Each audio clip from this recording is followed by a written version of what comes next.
tonight, if you have been following along in the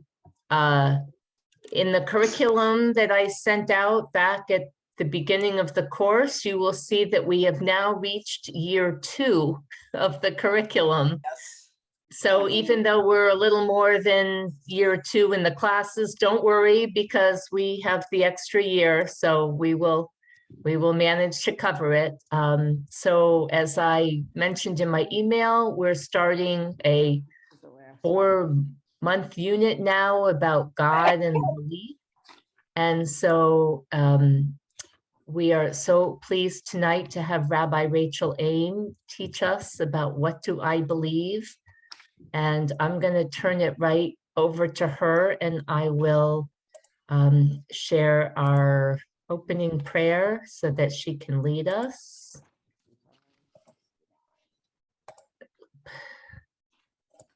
So it's so great to be here. I imagine I'll see some familiar faces, but Julia, Ellen, thank you for having me.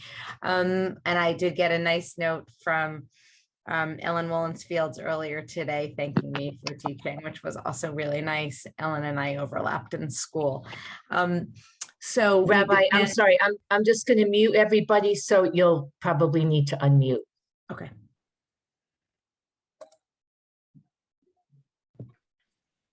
You can hear me now? Okay. So we say, and feel free, even though you're muted, to say this along at home.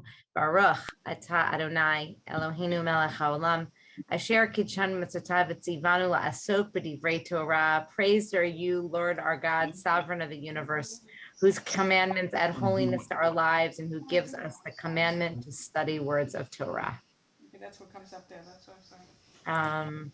Okay. So thank you for having me. I know that my bio was sent out in advance. The way I'd like to do this evening, I know we have just under an hour and a half or so, and while we'll spend a lot of it teaching, learning, thinking together, I'd like to leave a little bit of time at the end for just general Q&A. I think it is an incredible model of how you are doing this adult bat mitzvah program that you're learning with different rabbis throughout North America, as I understand it, over these 2 years. So you're seeing lots of different faces, hearing lots of different voices, different perspectives. And I know that all of you are coming from different places. So I'd love at the end to spend a little bit of time getting to know you and what questions are on your mind, because I think it's important for those of us in the field, even in local communities, to hear the voices of women involved in Women's League. So that's where we're going to end up. But where we're going to start is getting our theological muscles going. I've been getting very into exercise since the pandemic started. My family and I had COVID in November of 2020, which was awful. And after we all, thank God, recovered, we got a Peloton, and I have been using the bike as much as possible, as well as the app. And one thing you know is that if you don't use your muscles, then it's a little harder the next time. And talking about God is sometimes quite difficult. So I'm going to give all of us a warm up. And I think Julie is going to help me with this, with the poll, where we're going to do the God beliefs questionnaire. If you're comfortable answering, go ahead. We're going to read, we're going to see what the responses are, and we're just going to keep going. Then you're going to have some time in a few minutes. We're going to go into some breakout rooms to really think about the faith interviews. What do you believe even more deeply? And then we're going to spend time looking at different Jewish sources to understand Judaism's not one view on God, but an evolving view on God. So as you go through these next few months together, you can begin to articulate your own Jewish theology and how that intersects with your practice and sense of belonging. So let's start with the God beliefs questionnaire. So we're going to attempt to use the poll. If not, we're just going to have people raise their hands. I tested it out, so it should work, but we haven't used it in the class before. So what's going to happen is, when I launch this poll, you're going to see a list of questions. They're all together. So there are 15 questions, and you have a little button with your answer that says yes, no, or not sure. So go through the questions and click next to the answer. You'll have to scroll down to see all of them. And then I can see when most people have answered it, and we'll take a look at the results. Okay? Let's All pull right, up the so I'm poll. going to go ahead and okay, can you see it now? Yes, Okay. we're going to go through this and see how it goes. So if you believe that God created the world and directs the happenings in it, just raise your hand. If your answer is yes. Okay, anybody say no to that? Anybody not sure? Oh, I would go more with not sure. Okay, okay, I promise I'm not holding you to it. It's a Okay, two-part question. Can you believe that God created the world but does not direct? okay, that's very Talmudic. Okay, God has no power to interfere in the affairs of the world. Do you agree? How many agree? How many disagree? How many are not sure? Okay. God is an idea people use to describe things beyond human comprehension. Do you agree? God is an idea people use. All right, so this is about half and half. And no, you don't agree? No. Okay. God is aware of what I do. Okay. I'm going to keep going because we can see who's answering and who's not. God can answer prayer. I agree. Okay. God punishes evil. We have that looks, most of you are saying no to that. I'm sorry, 1 second. Okay, sorry, my 13-year-old was calling. God intended the certain questions that will never have answers. Okay. My concepts about God are different from the Torah's concepts. Now, that's not really a fair question because you might not know the Torah's concepts. But if you think they're different, okay. God rewards good. A few. Okay. God exists independently of people. Okay, about a third. Prayer is an attempt to talk to God. Okay, I'd expect that answer from this group. Prayer benefits the person praying, even if God doesn't listen. Okay. The Torah is the word of God.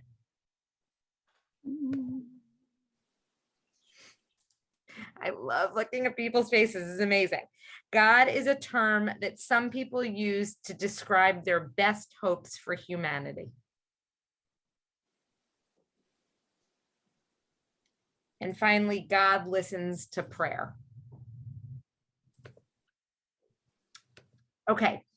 How did that exercise feel? Was there anything, were there any that jumped out at you that you thought everyone would agree with you? Were there some that you were surprised you might have been more alone? It would be helpful to be able to explain our answers. Okay, no, of course. So are there any, right. I knew though that if I stopped with each one, we'd basically get through 3, and that would be the whole night. So that was why I wanted just to, again, get ourselves going. In a few minutes, we're going to get into smaller groups and you're going to have more time to interview each other about faith. So you're going to talk about that. But are there any of the 15 statements I just made that anyone would like to respond to? Because we definitely have a few minutes to do so. Lillian Brodowski. The question about God punishes those who do bad things always upsets me, because there wouldn't be a Hitler. There wouldn't be what's going on in Syria, in Ukraine now.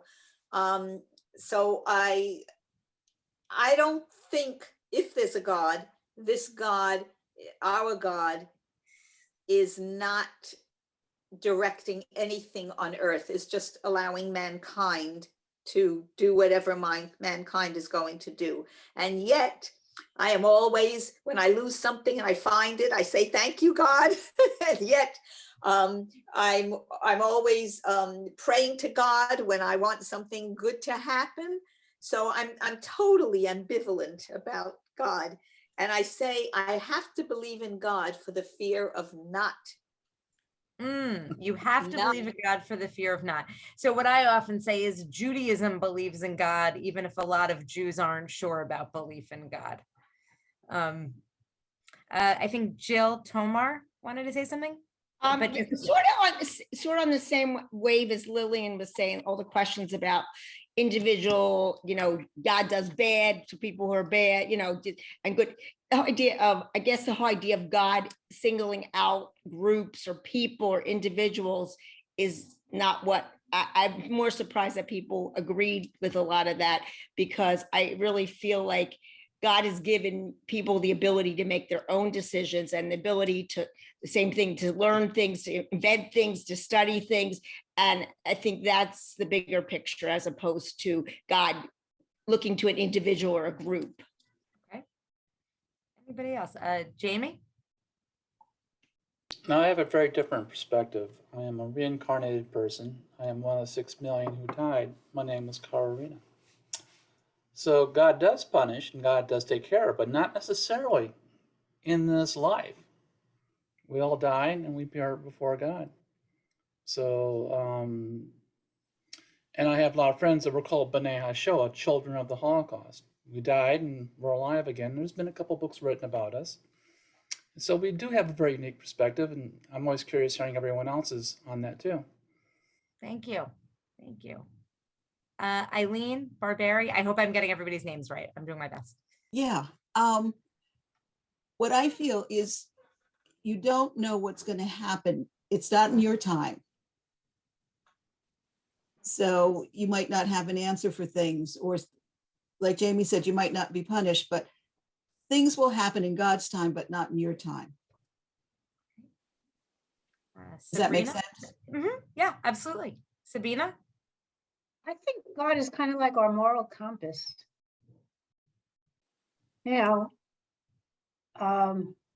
It's he, she, it's there.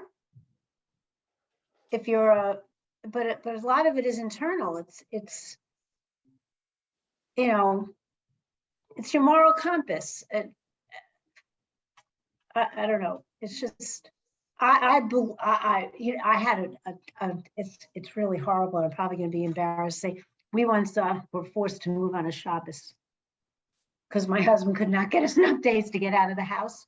It took to move 6 houses down the block. It took 14 hours. It rained, it hailed, it snowed. Do you think God was giving me a message that Jews don't move on Shabbos? I mean, so I joke about it, but it was. I'll never do it again. Though, but it's interesting. So that was really, it was present. I learned a lesson. But that's great. Marion.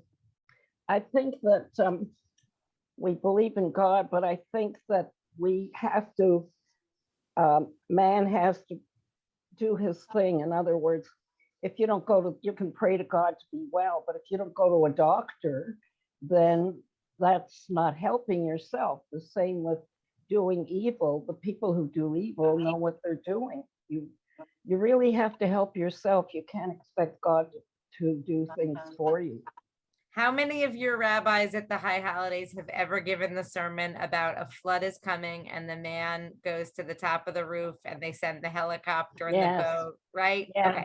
Okay, we've all given that sermon. That's it's a sermon 101, but it's exactly the point, and it's why all rabbis have given that sermon, use that story, because it can't just be about God.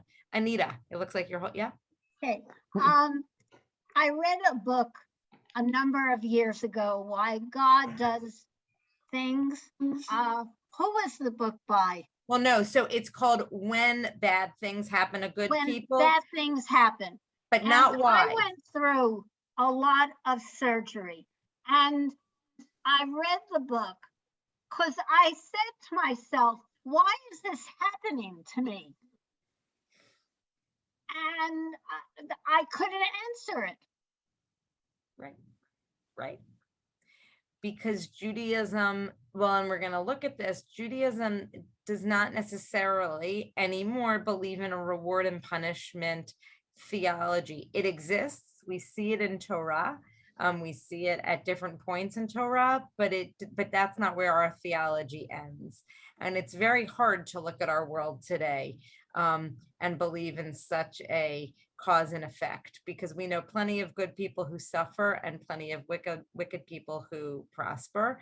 And if we've learned nothing else from the last 2 years, or I think we probably learned plenty, is that there's just a lot of bad in the world that we can't necessarily do something about immediately. And we need to think about that. I want to break us up into the breakout rooms. Hopefully all of you have the faith interview guidelines that was sent out earlier this week. What I'd like you to do with the people in your group, you're going to have about 10 minutes. It's not a long time. And maybe I'll even bring you back a little earlier if you want to, if you start coming back, if you feel you're done.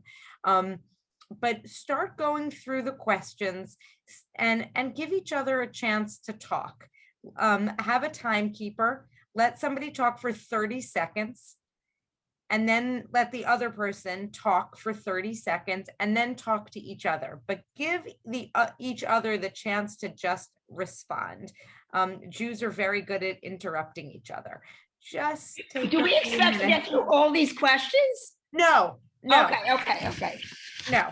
I Okay. gave you all of them because different questions will resonate with different people. And it doesn't make a difference to me which ones you talk about. So what I'd like you to do is as a group, decide which ones you want to answer. And it could be there's one that one of you wants to answer number 5, but somebody else wants to focus on number 10. That's fine. But just take a few minutes, and that way I know you know each other well, but you'll get to know each other even better. So Julia, if you can break them up into groups. Okay.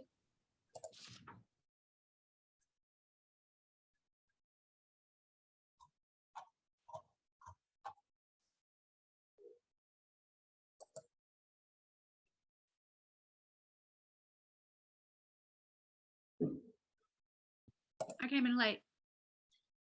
Hold on, I'm putting you in. Sorry.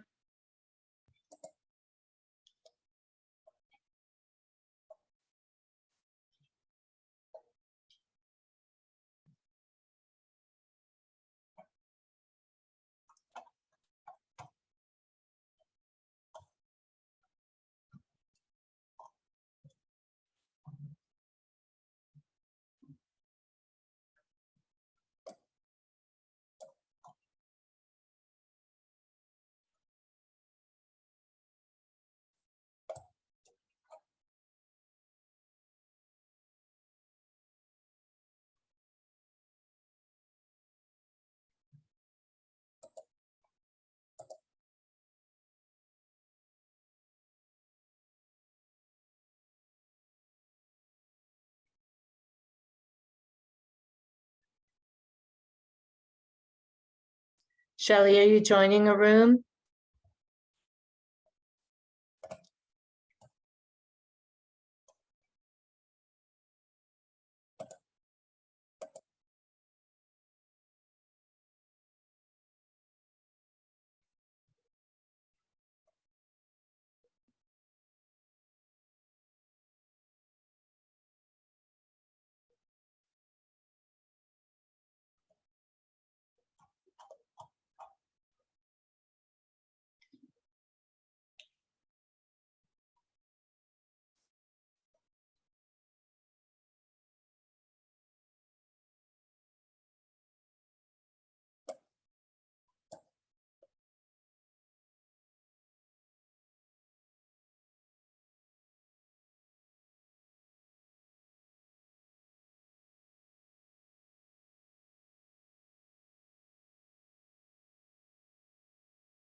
I pushed the wrong button. I didn't mean to leave now. That's okay. I'm sorry. Oh, I right was middle reaching. sentence too. Oh, that was too short. Just let the timer run out. That's okay. Yeah, well, you know, it's blocking the vision, your person you're looking at, so you're trying to get rid of it. Oh well. I'll be back in 20 seconds anyway.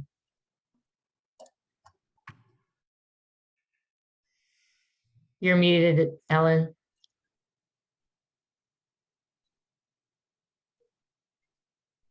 Rabbi, I hit the wrong button, which is why I left you. I'm sorry. You'd think I'd know better. Ellen, we all did it. I didn't take it personally. Now we go back too far. You can't take it personally. Can I share how we know each other? Uh-huh. So You have them all there? Ellen Bresnick was my 10th grade English teacher, and her daughter is one of my closest friends in the world and was a bridesmaid in my wedding. And I was in touch with her, with Sarah earlier today, and I cannot tell a lie, Ellen, when you and I were in that breakout room, I took a picture and sent it to Sarah. Great. I said, Well, "I am in Rabbi breakout room with Ain, Mom." What? Rabbi Ain, if I could just say, you went to Israel with my daughter, Bethany Schimberg. She's from, but you're from Baltimore, right? Well, we're in Florida now, but we were in Baltimore. Yes. Oh, When so I no, told her, yeah, that's so yeah, funny. I'm you sure were, I know many of your kids. maybe Baron, and Seth. No, on this group, I'm sure. Oh yeah. But Bethany, yes, she was excited that you were going to be on. So. Oh, so fun. I saw there was somebody. Wait, let me see, because I was looking at the list. As long as we're playing Jewish geography for a second, someone with last name Hammerschlag, is she on? Corinne? She's not on tonight? No, is her daughter Oh, Lauren? she was going to Miami to visit her kids down there. So Does she have a daughter named Lauren? Anyway, okay, I know her. If that's who it is, I know her daughter. Let's keep going. So how did that feel? How did that faith interview feel? Good, thumbs up? Yeah. Did you learn something about yourself? I'm going to say, may I say something? You matched up Denise Brand and myself, and we have a relationship. We have both lost children, and it just felt like being put together like this for us to discuss God and how we felt, how we just seemed the right thing. Just, it was so good for the two of us just to be able to talk it out some more, because it helps to talk. That was random, man. Well, that's sometimes you wonder if there's someone helping you there. That's The miracle. I don't No think coincidences, Rabbi. Wow. Well, thank you for sharing that. I appreciate that. As one of those things I will never comment on when there's somebody in front of me who has lost a child. May your child's memory be a blessing. I want to spend some time now thinking about how Judaism has articulated views on God over the centuries, over the millennia. And what people often ask me as a rabbi is, well, is there a Jewish credo? Is there something, is there a tagline of Judaism? Do you think there is? Can Judaism be boiled down to anything? One of my rabbis that I studied with said that Adon Olam is as close as we come to a creed. Okay. So I'm basing on what he said. It's a little long for a bumper sticker, but it's definitely something. And people in marketing and branding would say it's way too long. Anything shorter that you think of when you think of what Judaism believes in? Denise? One of the things that has drawn me to Judaism is the tikkun alone, because I believe that Jews really do try to help the world. I mean, everywhere I turn, there's a Jewish agency or a Jewish something that's trying to help people, and it just is throughout the entire Jewish world. So that to me is what Judaism represents, among other things, but that's one of the main things. So I want to posit that the Shema is Judaism's credo for a few reasons. It starts with, "Hear, O Israel, listen up, pay attention, get involved, don't be passive. Adonai is our God. Adonai is one." But it starts not with God. It starts with people. Shema Yisrael. That being Jewish means being part of something much larger than ourselves. And only when we understand that religion as we practice can and should be practiced in the context of community. Of course, there's room and for individual prayer, but we know we need a minyan for so many of our prayers. We know that when we find comfort, it's doing it together. We know that the Seder, telling it, whether it's virtual or communally, with more people often adds more of a boisterous joy. So we start with community. We start with peoplehood. This coming Saturday night, I'm actually getting on a plane. This just happened 2 days ago. I'm getting on a plane. I'm going to Poland with UJA in New York and 17 other rabbis. And we are heading to Poland for 2.5 days to meet with refugees on the ground who have been able to make their way over and to see the work of the agencies, to pick up on what Denise just said. But to me, this idea that when there is trouble for Jews or around the world, we show up. So first, this credo of Judaism is pay attention, you're part of something a lot larger than yourself. And Adonai is our God. We have a relationship with God, and there's one God. That doesn't mean that other people can't have a relationship with God, and it doesn't mean that other people won't look at God in multiple facets, be it the Trinity or other non-Western Abrahamic faith traditions. But from a Jewish perspective, we have a relationship with God uniquely, intimately, one-on-one, and as a community, and that there's only one God. So I say that this is my Jewish bumper sticker. There's a lot of other ones that I could put down, but I think that this helps get at the essence because it doesn't preclude doing tikkun olam. In fact, I think that believing in God demands tikkun olam, that we are partners with God. So that's why I wanted to start with the Shema, that it gets to the essence of what it might mean to be Jewish. The question, though, is if God is Adonai is our God and there's only one, why are there so many names for God? And if you go through the prayer book and you go through the Torah, there are so many different ways that God is referred to. So take a minute, and on the sheet that Julia looked at you and sent to you, and we're not going to go into breakout rooms, we're going to do this as a group. You should have a sheet that shows all different names of God. There we go. Thanks, Julia. Just take a minute, pick one that really is like, oh yes, like if I was to write a letter to God, I would start Dear Rescuer or Dear Adonai or Dear King. Or if there's one that you just don't resonate with, think about that as well. So just take a minute and then we're going to talk about this.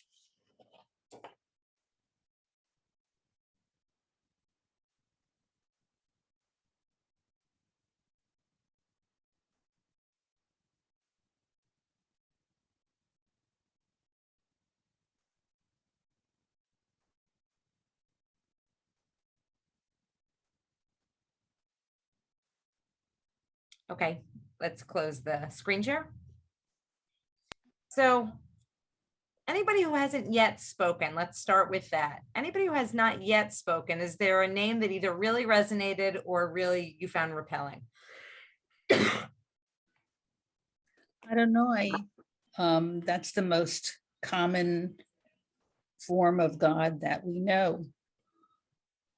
And so for you, that felt comforting? Yeah. Great. Great. Dana Sorkin? I like Awesome One. Okay, right. I say this is awesome, not like the awesomeness of the 1980s, but awesome like being in awe of, the days of awe. But I love keeping that one on it. Judy? I would say the eternal. Okay. Why?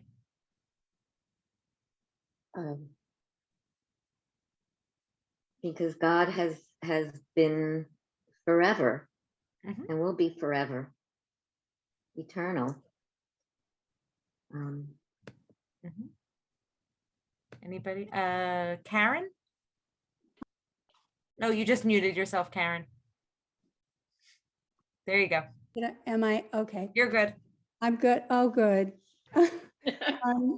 I'm going to just say one that does not resonate with me at all, and that's Our Father in Heaven, because that's a prayer. I mean, I had to say that in school every day, and so to me, it just no, thank you. So let me ask, how Mhm. many of you do the prayer for Israel at your shul on Shabbat in Hebrew? So the first two words are Avinu Sheba Shamayim, our Father in heaven. So it's fascinating. What feels okay in English and what feels okay in Hebrew and what doesn't feel okay. So I am so glad you brought that up. There's another one that people often talk about them not liking, and that's God, man of war. Right? Who wants to think about God being a man of war? Anita, are you going to comment on that one? No. Oh, okay. So let me just pick up on that for 1 second. Oh, Sandy, were you going to say something about that? No, I was going to say something about Yud Hey Vav Hey. Okay, let me just say about God, man of war. So that comes directly from the Az Yashir Song of the Sea that we sing. Ish Milchama. So these words that we have beautiful melodies to, that express our gratitude for being saved. Also, with our 21st century sensibilities, can often feel pretty jarring. So it's how do we bring these ideas together? How do we live at the nexus between a tradition that we've inherited for 3,000 years and an appreciation for what might be a little difficult? All right, Anita and then Sandy. I object to King of Israel, Shepherd of Israel. I don't object to lover of his people, Israel. I don't object to, but I feel like unless you live in Israel, what's the point? Okay, so great point. So here Yisrael is beyond the concept of statehood of land. Great I'm her question. sister. Can I criticize her? Israel is the nation, the people of the Jews. It's not Israel. Right. So I would say it doesn't need to be a criticism. It can be a clarification that there's, all right, Sandy and then Geraldine. Yud Hey Vav Hey, I don't like it. It reminds me of what the Christians think of God or Jehovah's Witnesses. It doesn't sound like a Jewish term, the Tetragrammaton. I could be wrong. I don't know. Well, again, this isn't about being wrong or right. They're all part of our tradition. And my point is to show you that entangling with God is actually a very Jewish thing to do. And it's never clear. It's not like the colors on the rainbow where you know exactly where you stand. Okay, I think Jerry Lynn, I caught on you. Hello. Hello. I guess there's so much of the Father, Father, Father, Father, Him, Him, Him, Him. And I'd like to believe that it goes beyond a Father, Father, Father, Him, Him, Him. Yeah, no, that is true. I think, you know, the challenge of Hebrew is that it is a gendered language in how it was constructed, both in terms of the narrative form as well as our prayer form, but absolutely. That's why I don't know if you noticed, I translated when we did the Lasot B'divrei Torah, I translated God as God, and I translated king as sovereign for exactly your purpose. Anita, and then Dana. My girlfriend Eileen throughout college used to say, God is a her. All right, Dana. Not him.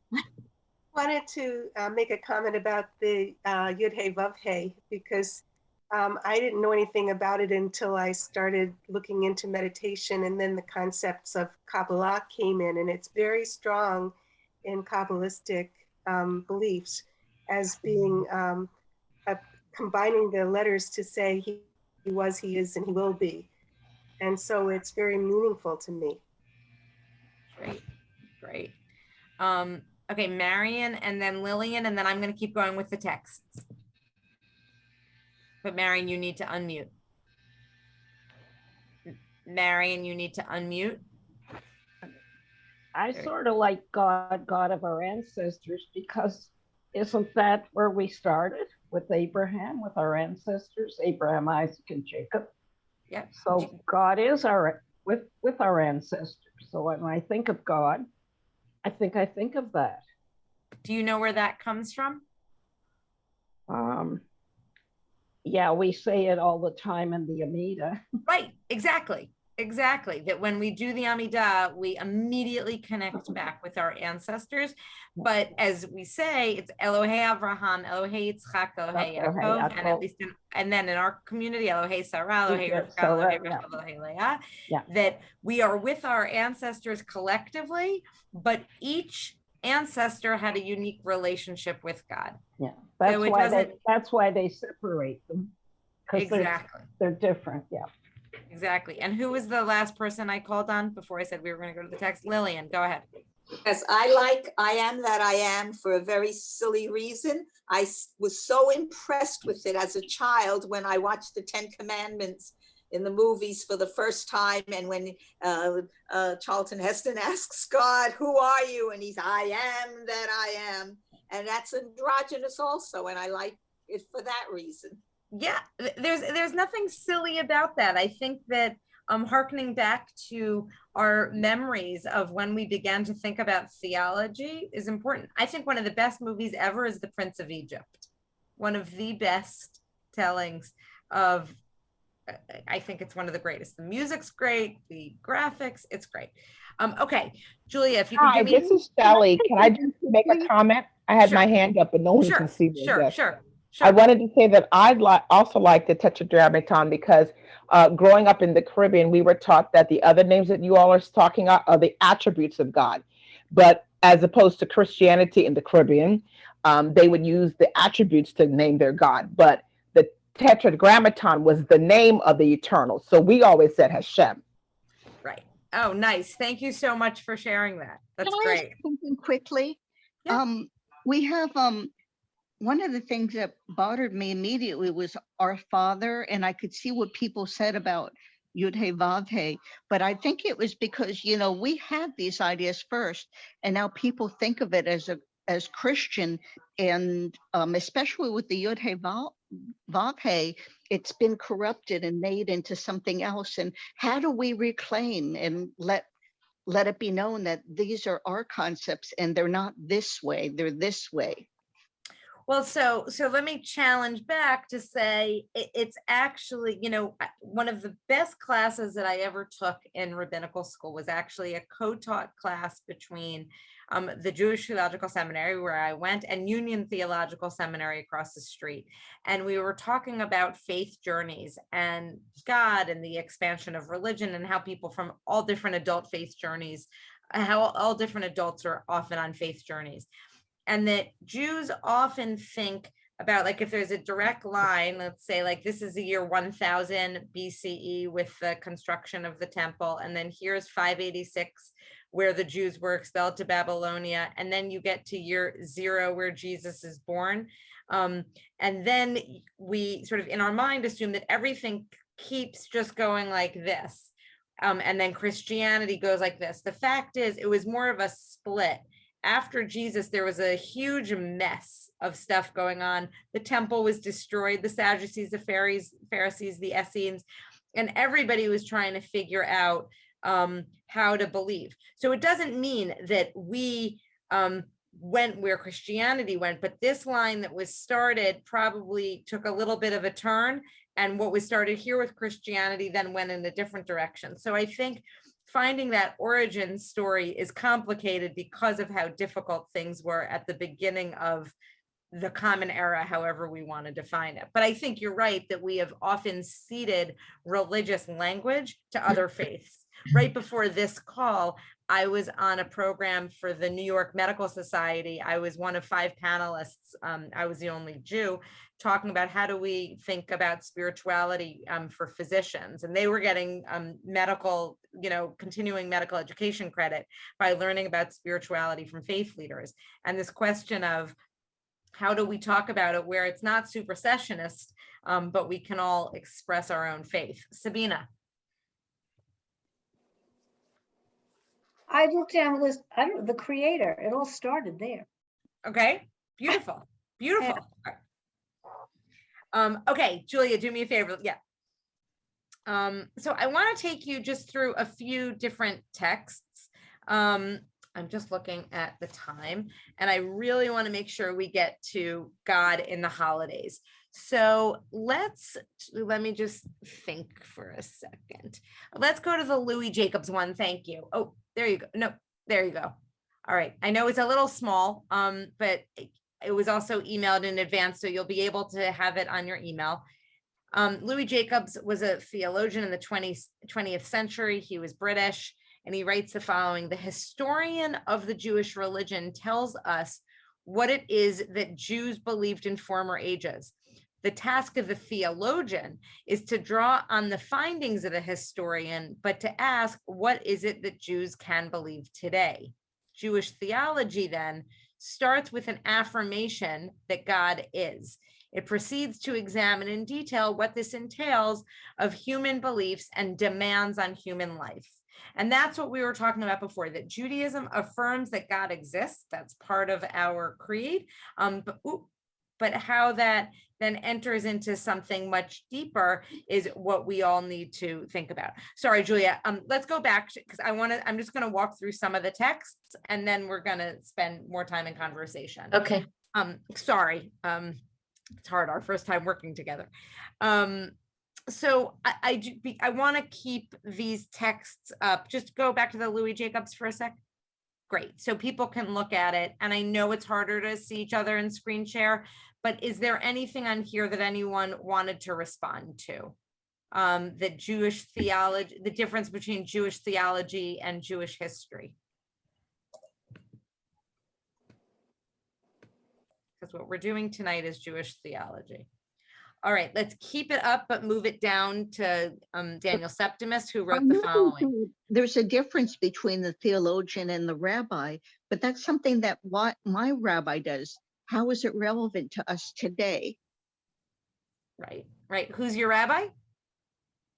Oh, Rabbi Ruvain Silverman. Great. I always like to know who's studying with who. All right, Rabbinic Judaism demanded action, the fulfillment of the commandments, not the assertion of specific beliefs. So I'm just moving us from the theology of the Bible to the theology of the rabbis. Perhaps the most striking example of this position is a commentary on the verse in Jeremiah, which states, "They have forsaken me and have not kept my Torah." To which Pesikta Derav Kahana, a 5th to 7th century Midrash glosses, "If only they had forsaken me and kept my Torah." That's an incredible line by God, right? And as the rabbis imagining what God would say. If you don't want to believe in me, that's fine, but please still keep my laws, which, by the way, in the 21st century, we might look okay because we're keeping laws, but even if we're questioning belief. Rabbinic Judaism, as well as biblical Judaism, has a concept of belief, but not, many would argue, in the sense of affirming proposition, asserting that God exists. Menachem Kellner, for one, points out that the biblical word emunah, belief or faith, connotes trust or belief in, as opposed to an affirmation of propositions. Of course, one might argue that trusting in something implies that that something exists. but the distinction between belief in and belief that helps in understanding the priorities and emphasis of the rabbinic worldview. So I think Daniel Septimus's point here is that even if we're not exactly sure on what we believe or how we're going to relate to God, but for the rabbis at least, it were mitzvot and the sense of commandedness that was going to help us affirm that belief. Somebody earlier talked about Adon Olam as a statement of the marketing statement. Another good one is Yigdal, which is often said on Friday night. This is based on Rambam's 13 attributes of faith. And these are the statements that we think about. So take a look at this. Is there anything in here that is surprising to you, that's meaningful to you when you think about God? I can't see everybody, so feel free to just unmute and talk. Hi, this is Shelley again.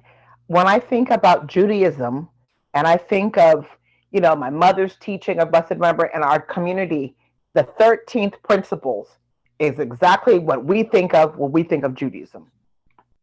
Great. Thank you. Anybody else?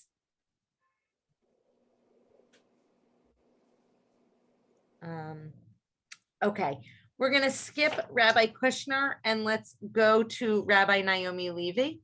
To me, one of the best teachers of today. If you haven't ever had a chance to study or read any of her writings, you should. She writes the following. I was a rabbi and God was no comfort to me. Who was my God?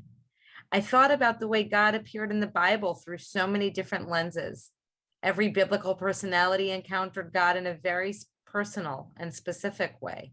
Abraham's God was aloof, even sadistic, God of tests, who was willing to pit morality, love, and compassion against faith. Jacob's approach to God was all about, let's make a deal. Moses' God was all Hollywood. On the high holidays, I was taught to see a God who was punishing and judgmental. Who was my God?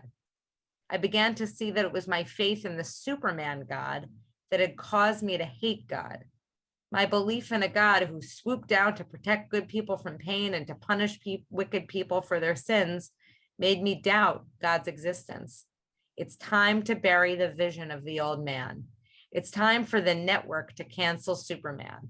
He's had a good long run, but it's time for him to be God.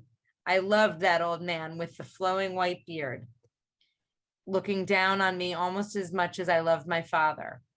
I missed him. I wanted to say Kaddish for him, a grand Kaddish for the mighty God who once inhabited the dreams of my great dreams of my youth. So let's take the screen away for a sec. We can stop sharing, right? So who's the God of your dreams? How does this resonate or not?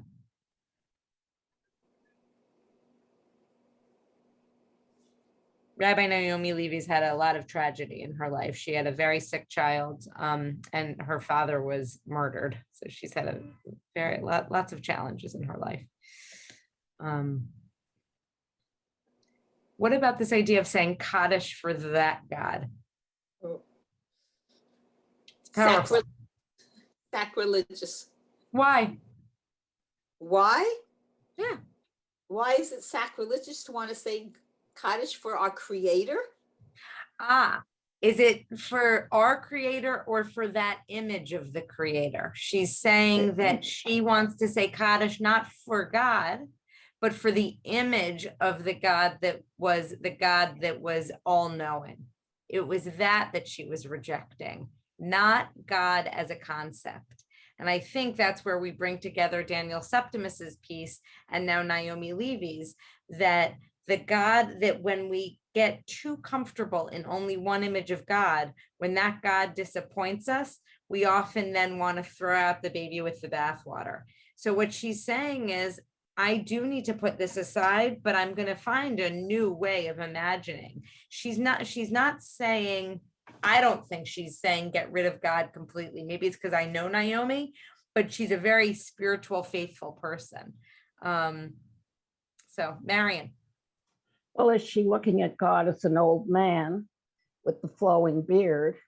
And she wants to change that image to maybe a newer version. So Yeah. maybe she's saying Kaddish for the man with the beard because he didn't fulfill what she would have liked him to do. So now she's looking for a new image that maybe will help her in her life with all her problems.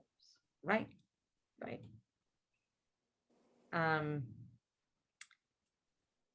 Jill, are you speaking or no? Elisa and Arlene have their hands up. Oh, and so is Jill. Oh, no, she's not. All right, Elisa and Arlene. I think that this piece, for reading through everything tonight, this one spoke to me the most. I think that when we look at the way God's portrayed in all the different stories, it's more relevant to that one-on-one relationship. And I find that my faith is strongest when I don't believe that God is there to answer my prayers, is there to defeat evil or to reward good. I think, and we talked about this in our small group, that God created us as sentient beings and gave us tools and gave us abilities and intellect and gave fish gills and birds wings and whatever it is that we have. And it's up to us to make things happen. Evil exists so that there will be good, so that we have something to strive for. We can distinguish. If everybody was the same, then we would never move forward. So with all of those concepts, I think it's almost therapeutic to put aside a vision of God that is going, why am I sick? Why is my loved one sick? Why did this happen? Looking for those answers instead of looking for those answers elsewhere, trying to find it within ourselves, or at least within our world where we have the power to find the answers. Right. Who was going to speak after Lisa? I'm sorry, it's hard. Arlene. All right, go ahead, Marlene. Arlene. Arlene, and then Marlene. It's almost, I look at it sometimes as what I was taught to believe about God in religious school, almost like a fearing of God, whereas an adult, it's more about being in a partnership with God in trying to make the world a better place. So that's how I see my involvement of a belief in God. Thank you. I'm going to call on Marlene in 1 second, but Arlene, I need to ask you, do you have a daughter? I do have a daughter, but she's got a different last name than me. What's her name? Her name is Amy Lebowski. Oh, I know an See, Andy Fisher from Alabama that I went to Camp Vermont with. So I was like, oh, I thought maybe. Yeah. And not your daughter. No, Okay. no relation. Marlene. Thank you, Rabbi. I have to say that I share and I concur with Alyssa that this Rabbi Naomi Levy's comments resonated with me the most. I'm wondering if you know her and I don't, but if she shares my perception and experience of wanting, even though I don't like the whole anthropomorphification, the making of a God into a human being, whatever that real verb is. But I wonder if she, or I should just speak for myself, feel that God in whatever shape or form exists would be, for me now as an engaged conservative Jewish adult in the second half of my life, more feminine, the whole Shekhinah, the whole healer, the whole compassion. So I don't want to necessarily slip from a man to a woman, but just as a woman, the whole feminine presence and virtues and qualities and ethics that I associate with women. Right. So Right. Those are the attributes that we also attributes. Thank you. I couldn't spit it out. No problem. Okay, there's so much we could talk about Naomi Levy. I want to go to this final piece because it's hard for me with a group of women to be less than a week away from Purim and not think about an upcoming holiday. Actually, you can just, we can put the screen away. We can look at each other because I'm just going to talk through. So we have the Purim holiday in a few days, and then we have the Passover. We have Passover in a month. The two are extraordinarily different and for many reasons. But to me, the most telling difference is the role of God. So in the Megillat Esther, you actually never have God's name. God's name is completely absent. Some say that the name Esther is referring to Hester, which is God's hidden face, and that God acts in different ways. But God is not found at all in this diaspora story that we are going to tell next week. In contrast, in a month, we're going to get together and we're going to celebrate Passover. And whose name is not mentioned in the Haggadah traditionally? Moses. So the person that we talk about all the time, Moses, who seems to be responsible for helping free the Jews, the Israelites from Egypt, is not mentioned. So we have these two stories that are important tellings. Why are they so different, and why do we have both? That is not a rhetorical question. Why do we have both a month apart?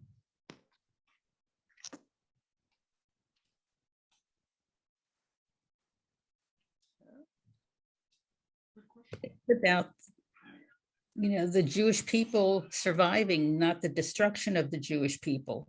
Okay. And also, Moses's name isn't mentioned because we don't want to make Moses higher than God and worship him.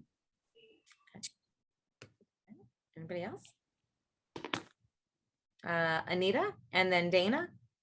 They were both miracles. Okay. I think that the Purim story has hidden God in it, in the miracles. Okay. So where do we find God? In the fact that the Jews ultimately were able to overcome the evilness that was around, going to destroy them. So I'm going to push us. How about we say that we find God in the actions of Esther, that she was able to rise up and to speak up and to use her voice. That to me, that when you put these two stories next to each other, we need both, because there are times to rely on faith, like the story of Passover, and we need to be able to appreciate I remember who before said they like the word awesome. So the awesomeness, the moments, the Grand Canyon moments, or the sunsets, or the sunrise, when you believe in things that you can't quite explain scientifically, but there is power in them. And we need to believe in the power of voices, whether it's the voices of brave people who are able to speak up, the voices, it's on my mind, of President Zelensky, who, talk about coming from nowhere, was able to emerge, and look what he's been able to do and be a voice of his people. And in a sense, a pride for the Jewish people. How we understand and appreciate the voices of doctors and nurses and essential workers over these last 2 years, the people who've been working through so much pain. And I think by telling both stories, a story where God is absent, at least on the surface, and where God is very present, the question is, how do we see the interaction? And that brings us to the spring holiday, which a lot of people forget about because it's always close to Memorial Day weekend, if not after. And I know, at least in New York, by the time you get to Memorial Day, people's heads are somewhere else. But the fact is, when we bring it together on Shavuot, we bring both players together. And I'm just going to read this so that we can see each other. So when we celebrate Shavuot this year, June, I think it's 4th to the 6th, we're going to be reminded of the following. On the third new moon after the Israelites had gone forth from the land of Egypt, on that very day, they entered the wilderness of Sinai. Having journeyed from Rephidim, they entered the wilderness of Sinai and encamped in the wilderness. Israel encamped there in front of the mountain. And Moses went up to God. Adonai called to him from the mountain, saying, "Thus shall you say to the house of Jacob and declare to the children of Israel, You've seen what I did to the Egyptians, how I bore you on eagle's wings and brought you to me. Now then, if you will obey me faithfully and keep my covenant, you shall be my treasured possession among all the peoples. Indeed, all the earth is mine. But you shall be to me a kingdom of priests and a holy nation. These are the words that you shall speak to the children of Israel. And Moses came and summoned the elders of the people and put before them all that Adonai had commanded. All those assembled answered as one, saying, all that Adonai has spoken, we will do. And Moses brought back the people's words to Adonai. So we see here that at this moment of revelation, it takes both sides. We need to be in relationship to God. We can't cede faith to something else. We can't only depend on miracles. We need to look out for that helicopter and that boat when the floodwaters are coming. But we need to also be grateful. We need to have a sense of gratitude when we can find it. It's not always easy. There's going to be pain and there's going to be loss. And as I often say at funerals, if we're going to look at God as a metaphor, I think God can be the proverbial punching bag. God can take our anger. God can take our pain. And we need a place to be able to place it because we don't want to put it on each other. And I think Shavuot, in this final of the 3 spring holidays, it brings our concepts of God together. So that's my presentation for this evening to kick you off to get ready. I know we have about 10 minutes left. If people would like to share any reflections on tonight, or just things in general, or Ellen or Julia, if there's anything you want to share.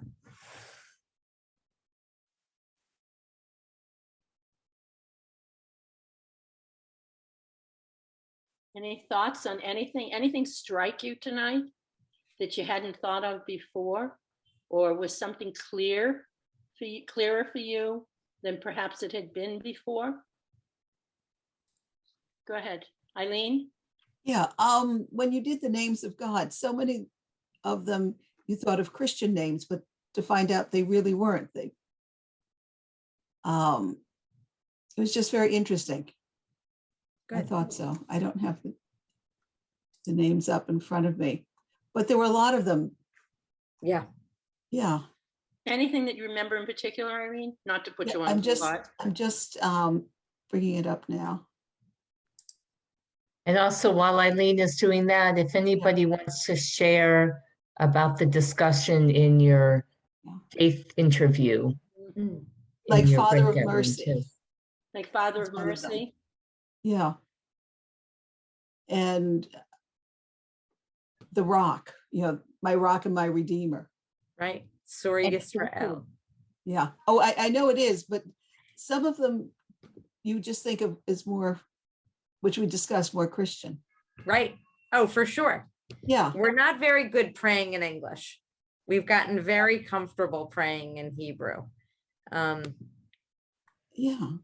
And the generous one, that was very Where did Judge of the Earth come from?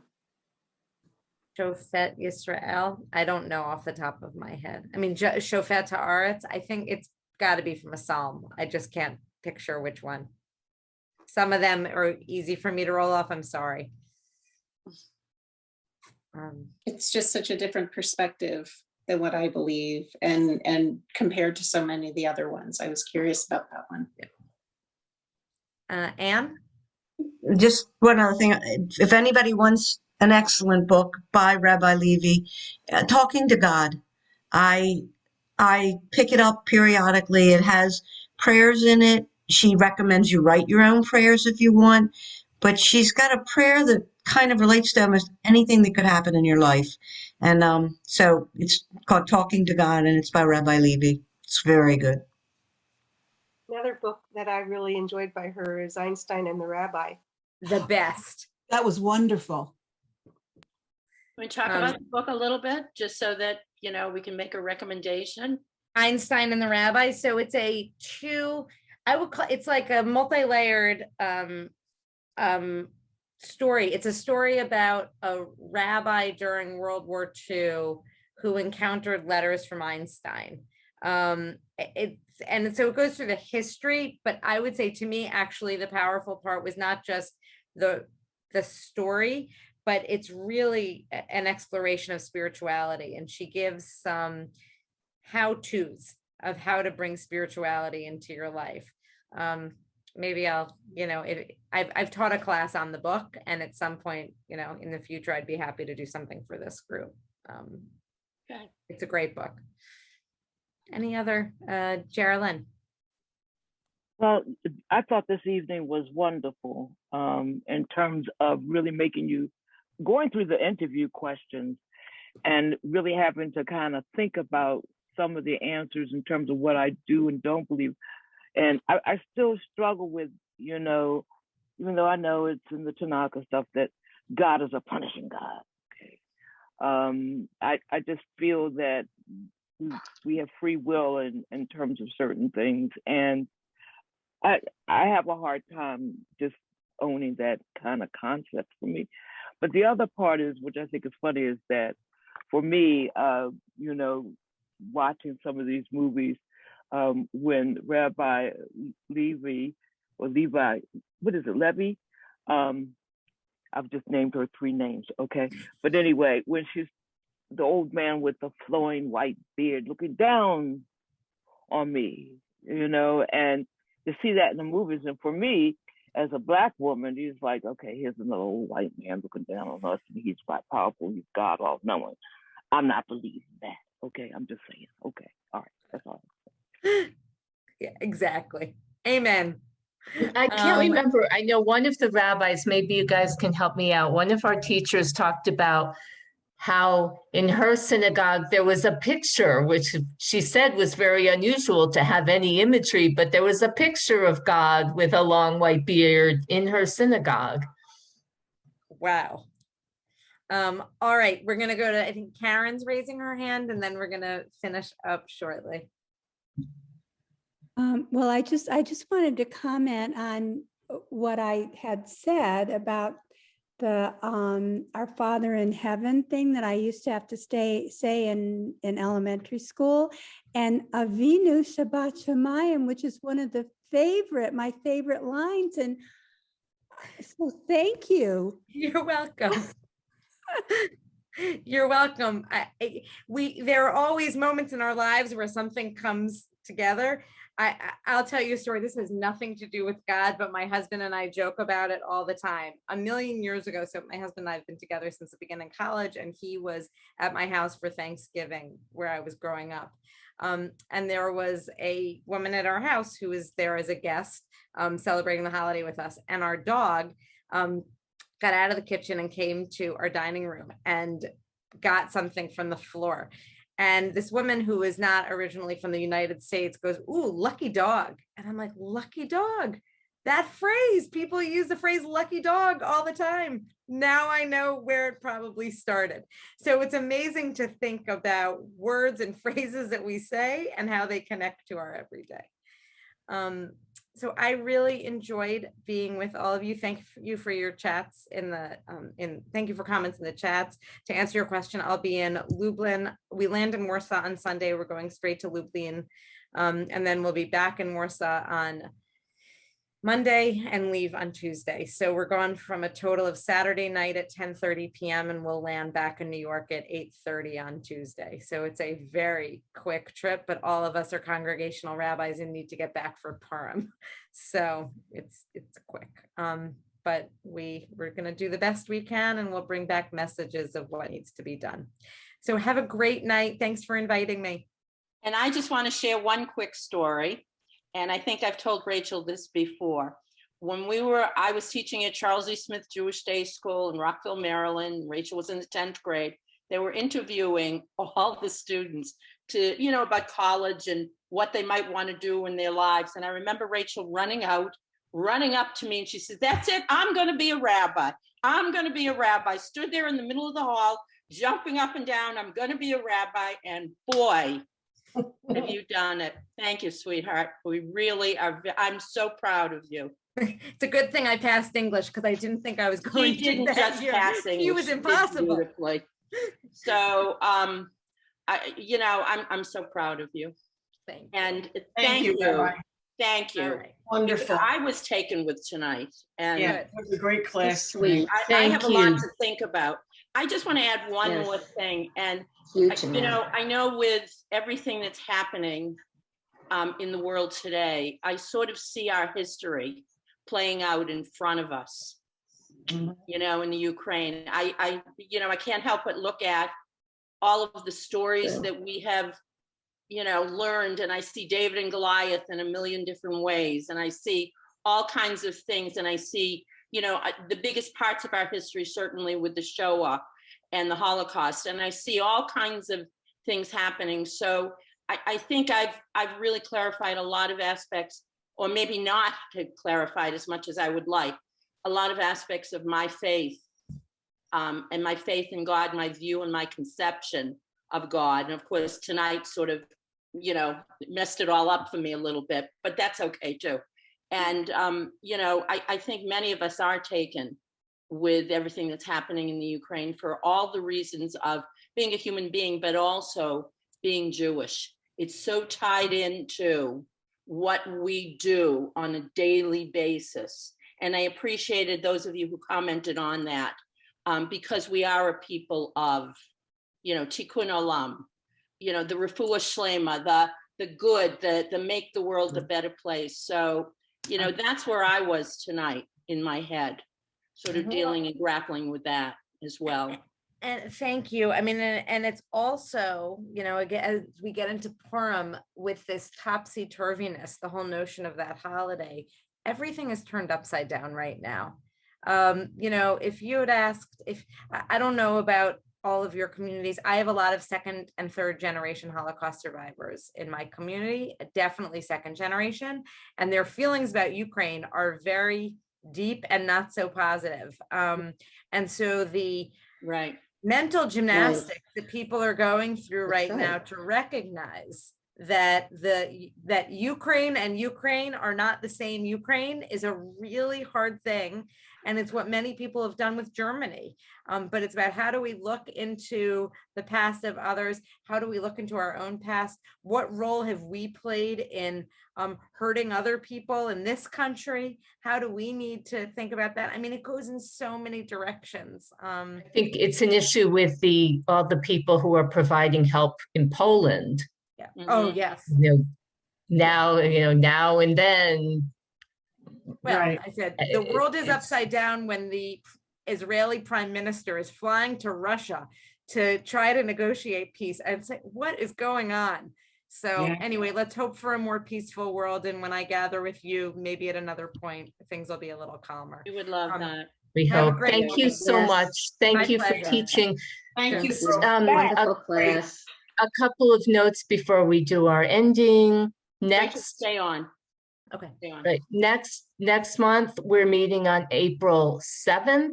So this was our introduction to what do we believe about God. Next month, we're going to be learning about finding God in the everyday is our topic. And there's no textbook reading for that. So I will just send out the handouts. And Julia, do you want to tell them who's presenting next month? Because I think this is important. Rabbi Nitzan Stein-Koken, who is a graduate in Germany, who is a graduate of the seminary in Germany, so in Potsdam. So she's got an interesting perspective on a lot of things as well. Can you say her name again? I sent it out in the email. It's Nitzan Stein-Koken.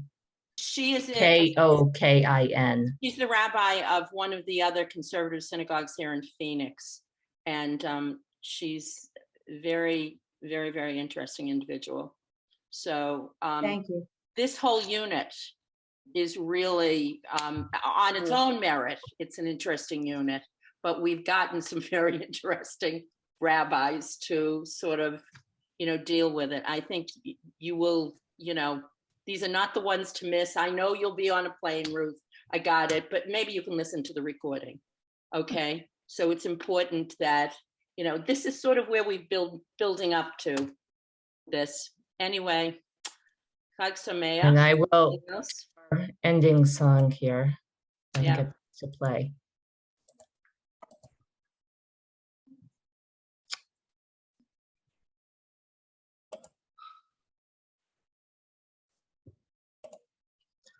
Or not, technology, we're getting there.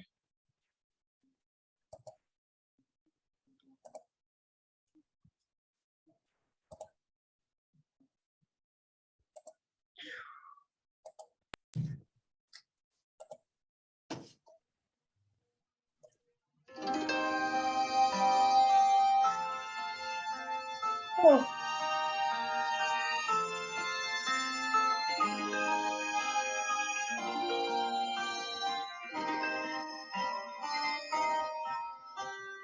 For our teachers and their students and the students of the students,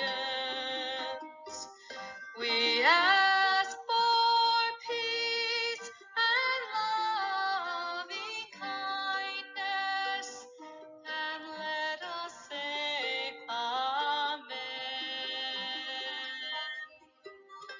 And for those who study Torah here and everywhere, may they be blessed with all they need, and let us say Amen.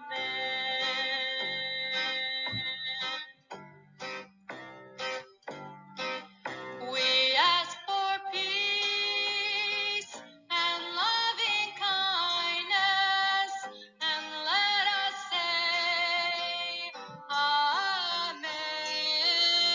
We ask for peace and loving kindness, and let us say Amen. We ask for peace and loving kindness, and let us say Amen.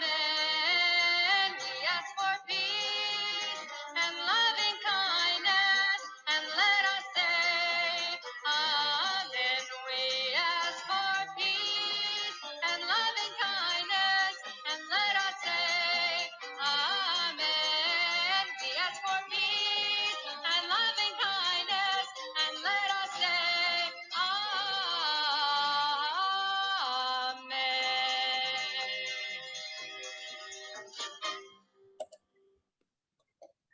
Thank you, everyone.